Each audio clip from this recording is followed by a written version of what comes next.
everybody, this is Dr. Berardi. Hope everybody's having a great day. So I am just finished at the first of 3 hospitals today, doing a breast reconstruction day. So I do a significant amount of breast reconstruction along with aesthetic surgery of the breast, body, and face. But today we're strictly doing breast reconstruction. First case is a revisional case, and the next 2 will be primary cases, which means we're excising the cancer and doing the first stage of reconstruction. So 2 interesting cases we're doing today. The first one that we already did was revision breast reconstruction, where I had a patient come from another surgeon's practice, and her initial reconstruction, one of her breasts was just significantly deformed. The tissue expansion process did not go as planned, and essentially we had to start from scratch in order to reshape the breast, eventually reposition the nipple, and ultimately this hopefully being the last stage to match with the other side.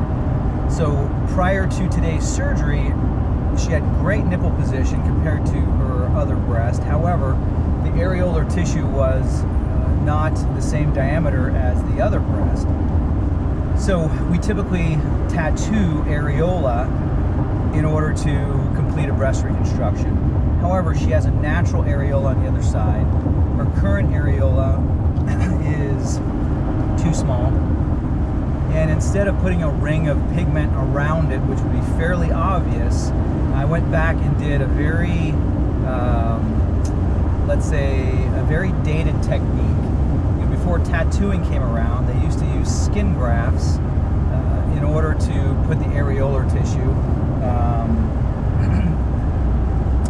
in place to simulate texture, pigment, depth. So we did that today, and typically we take that graft from the groin region for a few reasons. Typically that tissue may have a little more pigment to it, and also as it heals it may gain a little more pigment, which means we can forego the tattooing. So we did a skin graft. So there's 2 types of skin graft. There's split thickness skin graft and full thickness skin graft, and we did a full thickness skin graft. That means we take the entire thickness of the skin down to the underlying fatty layer, cut it to the appropriate shape, and then we sew it in place. And when we do that, we have to compress the skin graft into the underlying wound bed, which we do by use of a bolster. And that's just a big fluffy dressing that we suture on top of the skin graft to compress it down. So we did that today. I think she's going to have a fantastic outcome. Again, not the typical way of doing areolar reconstruction, but I think it was needed in her case to give her symmetry, to give her the most natural appearing nipple areolar reconstruction.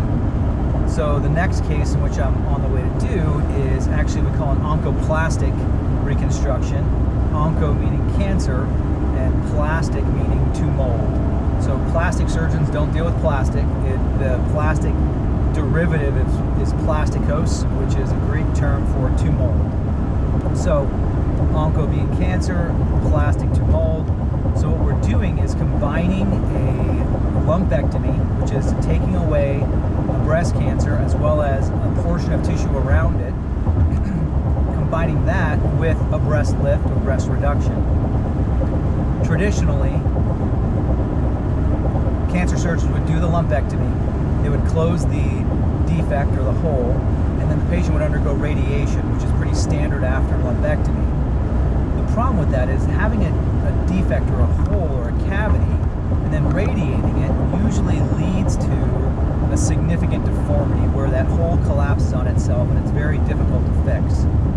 So what we're doing today is combining it with a breast reduction in order to prevent that hole from persisting, and once she has radiation, her breast will resist deformation. So how we do that is breast reduction, which we typically have excess tissue which we are going to get rid of. Well, instead of getting rid of that tissue, we leave it attached and we mobilize it into the hole created by the lumpectomy, which sometimes takes some maneuvering or some thought process, and then we move forward with doing the reduction and closing the reduction in standard fashion. So patients who are undergoing a fairly emotional time in their lives come out with a breast lift and an aesthetic look to their breasts, which we weren't able to do before. So it's very rewarding, not only for me to see the outcomes that these patients have, but also for the patient, because ultimately their long-term result is aesthetic. It's almost like they had a cosmetic procedure versus a result in which just always reminds them of them going through cancer. So anyway, everybody have a wonderful day on my way to surgery, and we'll talk to you again soon.